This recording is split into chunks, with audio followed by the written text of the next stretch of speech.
동글동글한 자갈이라 발이 푹푹 빠지고 계속 미끄러워서 체력 소모가 크네요.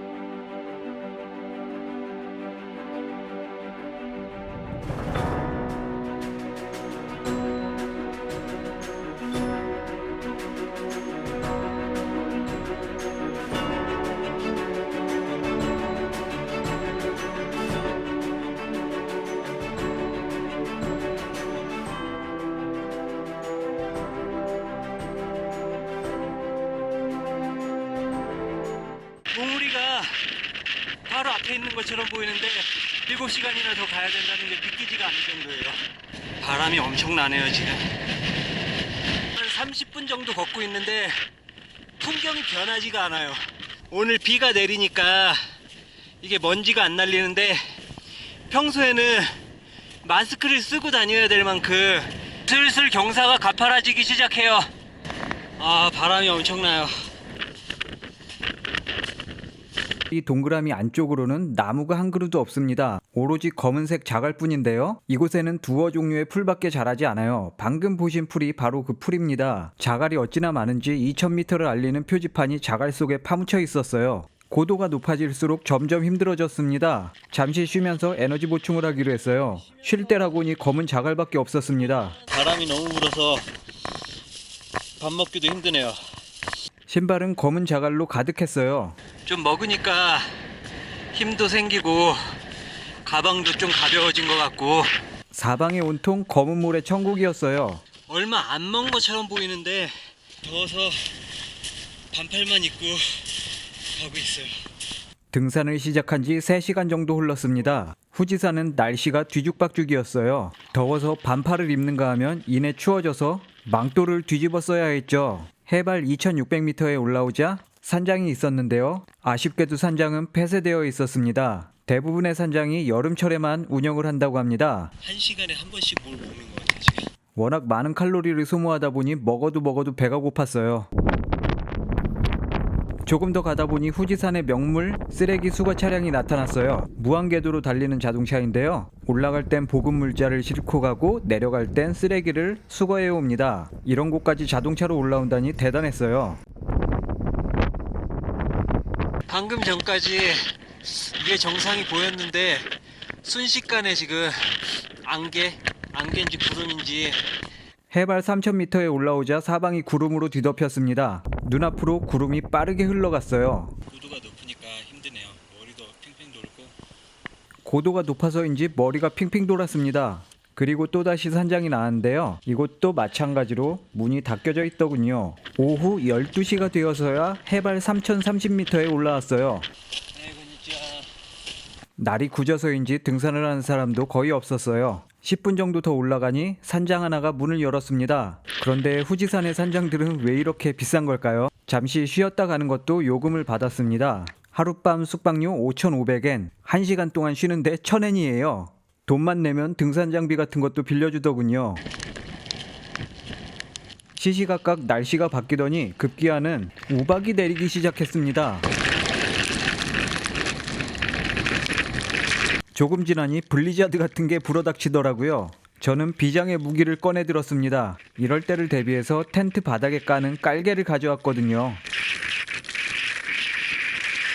이런 혹독한 환경에 살아남은 식물이 있다는 게 놀라웠어요. 이런 혹독한 환경에 굴러가는 자동차가 있다는 게 신기했어요. 계속해서 북극 한파가 몰려왔습니다. 저는 너무나 추웠어요. 그래도 정상이 코앞이었습니다. 텐트 깔개가 생각보다 유용했습니다.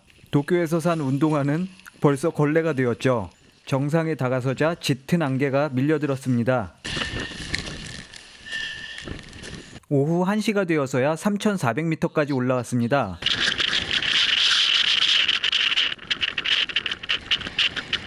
이게 뭐라고 쓴 건지 모르겠는데 그 끝에까지 올라온 것 같아요. 마침내 정상으로 향하는 도리이가 보이기 시작했어요. 저 모험한 별이 해냈습니다. 정상은 영하의 기온이었어요. 너무나 추웠어요. 정상이고 자시고 빨리 내려갈 생각밖에 안 들더군요. 최정상까지는 500m를 더 가야 했습니다. 하지만 제 장비로는 도저히 갈 수 없었어요. 저는 이제 그만 산을 내려가기로 했어요. 너무나 추워서 더 이상은 버틸 수가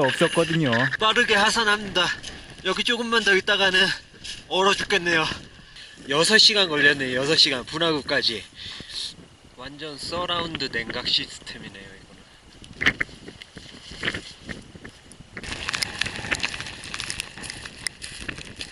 내려가는 길도 호락호락하지 않았습니다. 아 이제 좀 기분이 거쳤나봐요. 다행히도 내려올수록 기온은 따뜻해져 갔어요. 푹신푹신한 모래 때문에 저는 거의 뛰다시피 내려왔습니다. 할 수만 있다면 그냥 구르고 싶더라고요. 신발에는 검은 모래가 가득 찼습니다. 마침내 안전하게 산행을 마쳤습니다. 이때가 오후 5시였어요. 다행히도 자전거는 화장실 속에 잘 숨어 있더군요. 후지산의 해넘이가 장관이었습니다. 저는 빠르게 검은 모래를 털어내고 잽싸게 짐을 정리해서는 산을 내려가기 시작했습니다. 반가웠다 후지산. 나중에 다시 만나자.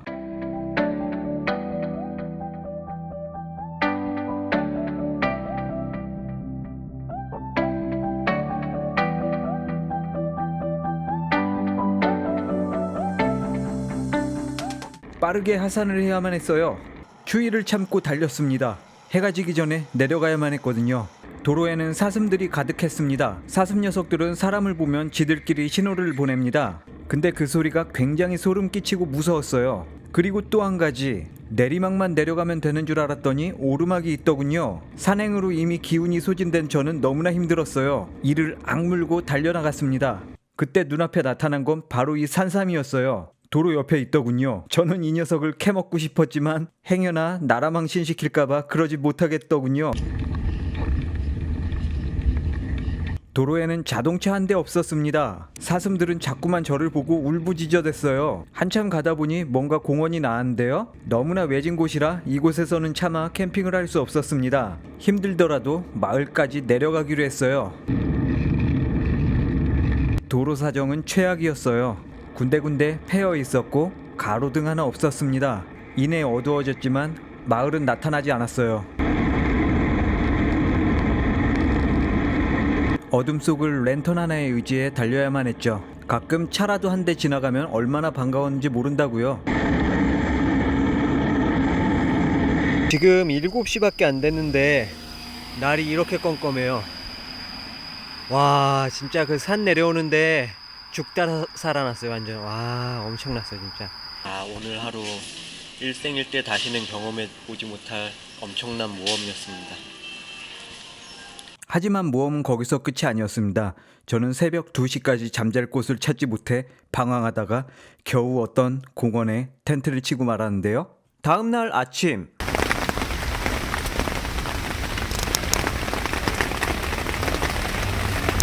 밤새 계속해서 비가 내리더니 마침내 물난리가 났습니다. 저의 부실한 텐트로는 이런 물난리를 막아낼 수가 없었어요. 모든 게 다 젖었습니다. 설상가상 공무원들까지 찾아왔어요. 이곳에 곧 폭풍이 들이닥친다고 빨리 안전한 곳으로 대피하랍니다. 어제 후지산 등산의 여파로 몸이 천근만근이었습니다. 대체 왜 내게 이런 시련을 주나 무심한 하늘이 원망스러웠습니다. 그래도 이제 태풍이 온다니 어쩔 수 없이 철수를 해야겠군요. 오후 12시 30분 저는 짐을 챙겨 호텔 앱으로 예약한 숙소를 향했습니다. 자전거로 한두 시간 정도 거리였었는데요.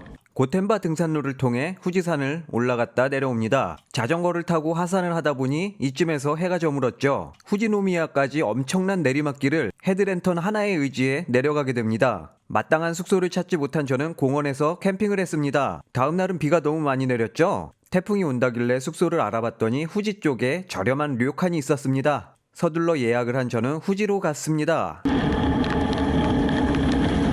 비바람이 부는 데다 날씨까지 추워서 몸이 부들부들 떨렸어요. 어제 너무나 고생을 해서 그런지 컨디션도 최악이었죠. 후지시는 조그만한 항구 도시였습니다. 조금 더 가다 보니 제가 예약한 호텔이 보였어요. 호텔 검색 사이트에서 봤던 사진이랑 똑같더군요. 바로 이곳입니다. 1층 현관은 100% 일본식으로 꾸며져 있었어요. 스미마셍. 방을 배정받았습니다. 다다미 방이었는데요. 정말 마음에 들었어요. 다다미 방이네. 방에 짐을 풀자마자 근처 마트로 달려갔습니다. 마트에서는 피아노가 제 혼자 연주를 하고 있더군요. 일본식 잠옷으로 갈아입은 저는 엄청나게 먹었습니다. 요 가운데 보이는 게 엄청나게 큰 유부인데요. 이게 꼴랑 500원밖에 안 해요. 유부를 앙 깨물면 안에 이렇게 부드러운 두부가 나와요. 식후에는 맥주를 한잔하며 강철의 연금술사를 봤습니다. 밖에는 계속 비가 내리고 있었고요. 하는 수 없이 저는 료칸 구경을 나섰어요. 복도에는 도쿄올림픽 포스터가 아직도 붙어 있었어요. 각종 편의시설이 구비되어 있었고요. 거대한 욕탕이 무려 3개나 있었다고요. 비록 욕탕 시설은 옛날 것들이었지만 욕탕 물이 정말 좋았어요. 욕탕 바닥에는 뭔가 주머니가 있었는데요. 안에는 한약재 같은 게 가득했습니다. 여기서 목욕을 하니 피부가 맨질맨질해지더군요. 저 같은 여행객들을 위해서 코인 세탁기도 구비되어 있고요. 이곳 사장님은 전직 스모 선수셨습니다. 이 손바닥이 뭔진 잘 모르겠지만 강렬한 느낌이었어요. 이런 것들을 보니 꽤나 전통 있는 료칸 같더군요. 제가 한국에서 왔다고 하자 사장님께서 이 사진을 보여주셨어요. 한국 크리켓 대표팀이 이 료칸에서 묵었다고 하네요. 사장님께서 정말 친절하셔서 기분이 좋았습니다. 저는 럭셔리한 호텔보다는 현지인들의 생활 모습을 볼 수 있는 이런 숙박업소가 좋은 것 같습니다. 밤이 되고 저는 또 한 번 마트로 갔어요.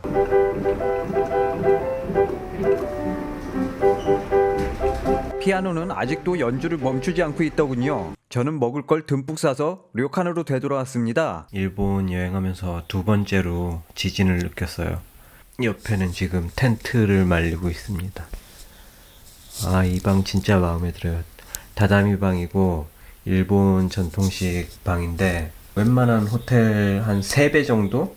일단 방이 넓어서 좋았어요. 그렇게 실컷 먹고 자려고 누웠는데 뭔가 근질근질한 거예요. 후지산 화장실에서 똥독이 오른 건가 싶었는데 나중에 알고 보니 후지산 등산 때 유통기한이 훨씬 지난 블루베리 주스를 마셨던 게 원인인 것 같아요. 그래서 만병통치약 마데카소를 바르고 잤다는 이야기입니다. 또 다음날 아침에 일어나자마자 자랑스러운 한국 대표팀 이름을 살펴봤죠. 한글이 너무나 정겨웠어요. 제가 너무 늦게 일어난 걸까요? 식당에는 손님이 한 분도 안 계셨습니다.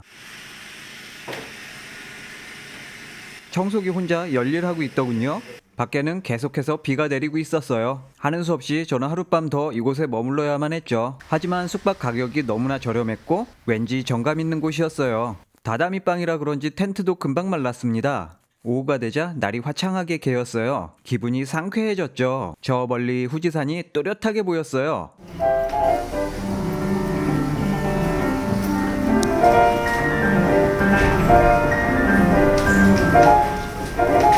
마트에 갔더니 피아노가 여전히 열일하고 있더군요. 또다시 먹을 걸 한 보따리 샀습니다. 오늘은 특별히 배꼽 아이스크림도 하나 샀죠. 일본에 가면 배꼽 아이스크림 꼭 한번 먹어보세요. 아, 이렇게 사진으로 보니 또 먹고 싶군요. 밖에는 여관집 아들내미가 축구놀이를 하고 있었어요. 저는 열심히 먹었죠. 정말 미친 듯이 먹었습니다. 그리고 소화도 시킬 겸 마을 산책을 나갔습니다. 마을 앞쪽으론 태평양이 보였고요. 마을 뒤편으론 후지산이 우뚝 솟아 있었죠. 후지산은 마치 왕관을 쓴 듯한 모습이었어요. 그렇게 료칸에서의 이틀째 밤이 지나고 있었습니다. 어느새 서쪽 하늘은 황금빛으로 물들고 있었고요. 후지산은 구름 꽃갈 모자를 쓰고 있었어요. 다시 한번 마트에 들려 저녁거리를 샀습니다. 피부에 빨간 두드러기도 많이 가라앉았습니다. 맛있게 저녁을 먹고 드르렁 잤어요. 다음날 아침, 온다던 폭풍, 아니 태풍은 온데간데 없이 사라지고 하늘은 맑게 개어있진 않았지만 비는 안 내리고 있었죠. 자전거를 타기 딱 좋은 날이었습니다. 저는 또다시 새로운 세상을 향해 페달을 열심히 밟았다는 이야기.